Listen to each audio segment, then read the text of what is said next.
Hi friends, welcome to ஸ்பீக்கப்பா.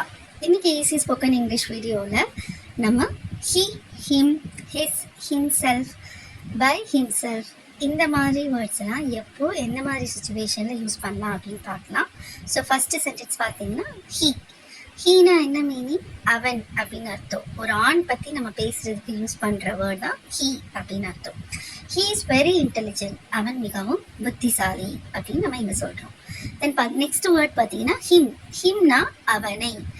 ஐ மெட் him yesterday, நான் அவனை நேற்று பார்த்தேன் அப்படின்னு நம்ம இங்கே யூஸ் பண்ணோம். தென் ஹிஸ் அவனுடைய, திஸ் இஸ் ஹிஸ் புக், இது அவனுடைய புத்தகம். திஸ் இஸ் ஹிஸ் ஹோம், இது அவனுடைய வீடு. ஸோ இந்த மாதிரி இடத்துலலாம் நம்ம ஹிஸ் அப்படிங்கிற வேர்ட், அதாவது அவனுடைய அப்படிங்கிற மீனிங் வர வேர்டை நம்ம யூஸ் பண்ணோம். தென் நெக்ஸ்ட் சென்டென்ஸ் பார்த்தீங்க அப்படின்னா ஹிம்செல்ஃப் அப்படின்னா அவனையே. He built the house himself, அவன் வீட்டை அவனே கட்டிட்டான்.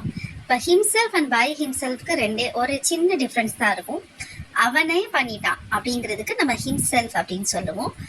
பை ஹிம்செல்ஃப் அப்படின்னா அவனாகவே. He solve the problem by himself, அவன் பிரச்சனையை அவனே தீர்த்துக்கிட்டான் அப்படின்னு நம்ம சொல்கிறோம். ஸோ இந்த வீடியோ உங்களுக்கு பிடிச்சிருந்தா லைக் பண்ணுங்கள், ஷேர் பண்ணுங்கள், சப்ஸ்கிரைப் பண்ணுங்கள். Thank you so much. பாய்.